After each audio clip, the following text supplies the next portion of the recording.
What up, big time gang? Welcome back to another video. This one is going to be on my Bolt ZEUS movement collection. So I've got, I don't even know how many Bolt ZEUSes I got. Counting the Magnums, the Trias, and all that stuff, I've got a few. But this one is going to be just the regular Bolt ZEUS.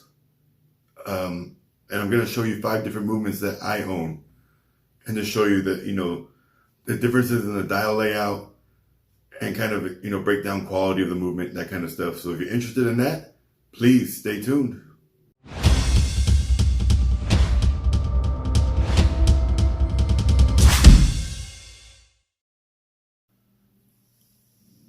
Welcome back to another video, family. This one is kind of like a movement video, I guess you could say. I'm not going to give you major specifics on the movement, but I wanted to show you what I have in my collection and how the different movements vary. So I don't have all the movements that the Invicta Bolt ZEUS line has, but I do have 5 different movements that I wanted to showcase today and show you. So first of all, my grail. This is the automatic SW500. So this is made by Sellita. The movement is made by Sellita, not the watch. This is the day-date function automatic with the chronograph function as well. So this one is special to me. This one is by far the best movement out of all of them, in my opinion. Now, next in the line is the chronometer certified COSC, as we would call it, Swiss quartz watch. This is a caliber 251.233. And this one here is chronometer certified, Swiss made. So both of these are definitely the top, the upper echelon of what I have in my collection, these two here. And then we've got, which I consider, don't be offended if you own a lot of these movements, but this is bottom of the barrel. This is the Chinese VD53, I think it's Japanese, but it's all plastic internals. I like the way this watch looks. That's why I own it.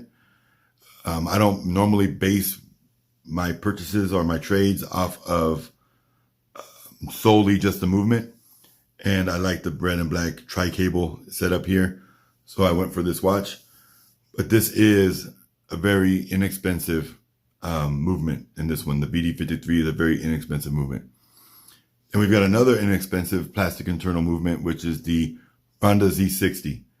This one has plastic gears. It's a little better than the VD53, but still not the best for quartz movement. Now, in my opinion, the best for quartz movement is the Ronda 8040N. By far, that's my favorite. This one also has a day of the week function where the VD53 does not.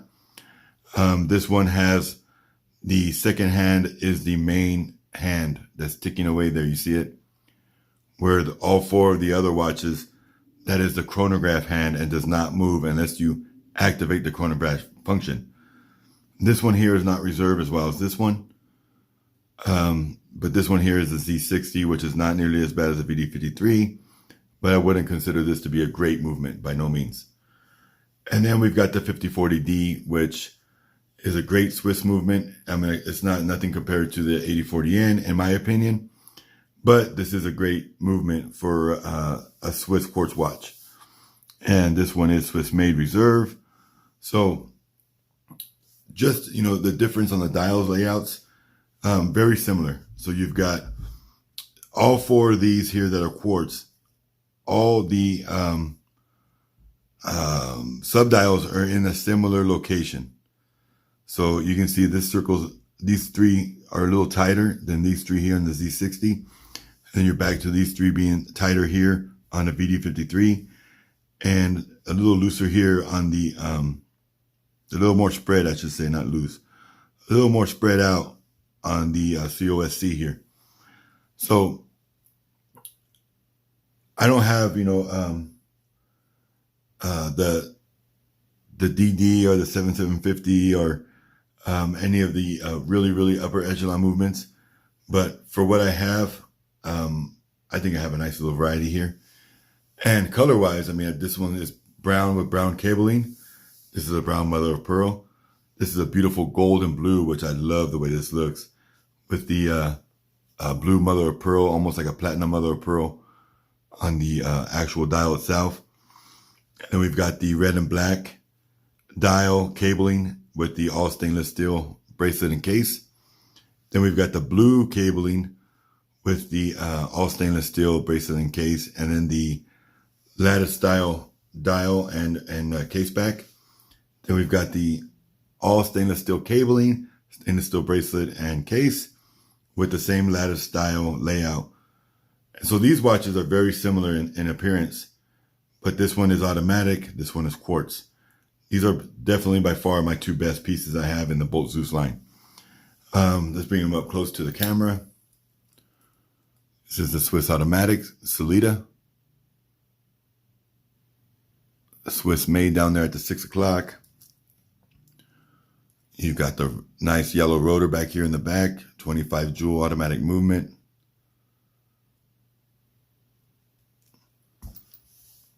And then the COSC has that same design on the dial, very intricate.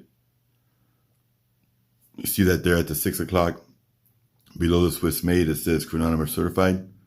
That makes it the COSC. It's supposed to be very, very accurate. And then you've got that beautiful blue, I don't know what you would call that, layout on the back there. Just really looks good.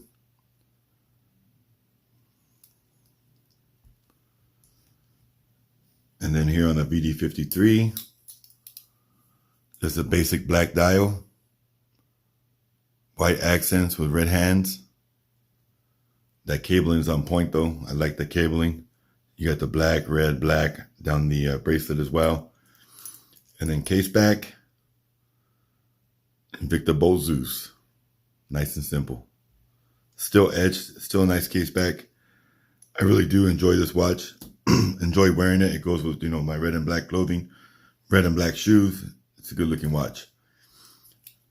This one, that blue mother of pearl, I love this dial. And I like blue and yellow or blue and gold. I like those colors together. So I really like this color combination.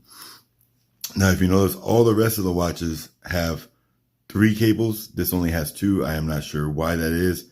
I did not remove an extra cable. It's just the way it came. No idea why some have 3 and some have 2. No idea. If somebody knows, leave it in the comments and teach me something. But anyway, case back here. Nice and simple, very lightly edged. Not as deep as the VD53 one was. And then we've got the 5040D. Swiss made brown mother of pearl dial. See if I can get that brown mother of pearl to show for you. There it is. See that there? And we got the brown cabling.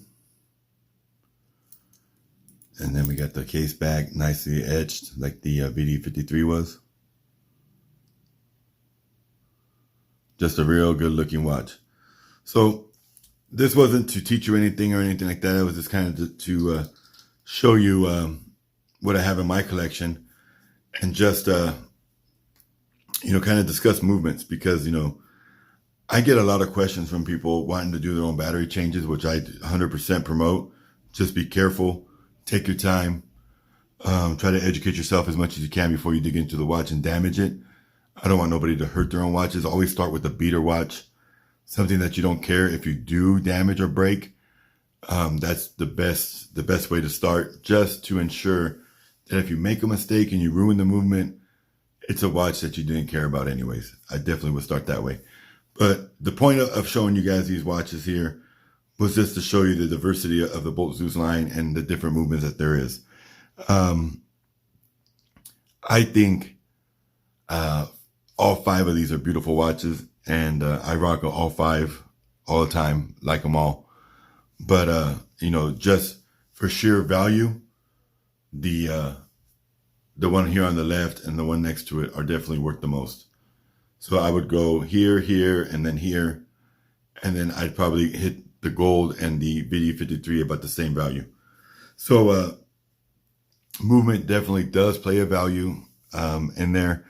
If you get somebody that's really stuck on the reserve Swiss made line, well, then this one and these two have the Swiss made at the 6 o'clock, which for some collectors adds a lot more value. But my thing was just to share the diversity, and that was it. I wasn't trying to take you to school or show you something. You know, most of you that watch my videos probably already know all this. But what I wanted to talk about real quick was when doing a battery change, the model of the watch does not matter for the battery size. What matters is the movement. I'm going to start talking about that more often when I do battery change videos. But I've been getting a lot of questions on what battery does this watch take? And I ask, what's the movement? And I'm always willing to help. So if you want to email me or PM me, by all means, go for it. I'll try to answer your questions the best of my ability. But when they ask me, you know, what the model has, I'm like, okay, well, what's the movement? And nobody knows. So I get their model number, I Google it, I find out what it is, I look up the movement, and then I'm able to look up the movement itself and find out what battery it is, because I don't remember every battery for every watch. But if you're going to be doing a battery change and you want to know what battery size you need, you have to find the movement. Model does not matter. Movement is what matters for the battery size.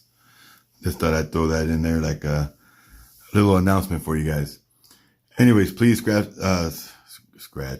please smash that subscribe button. Drop a like on the video. Drop a comment.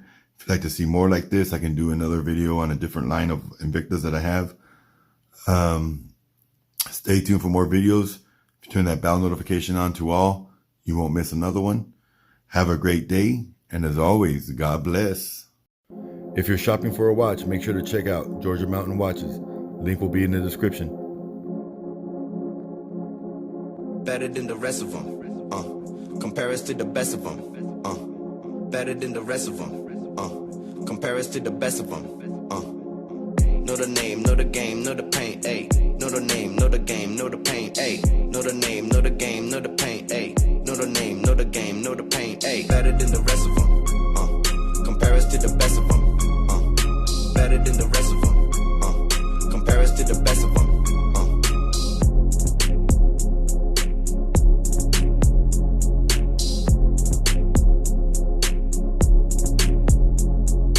Better than the rest of them. Compare us to the best of them.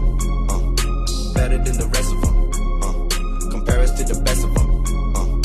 Better than the rest of them.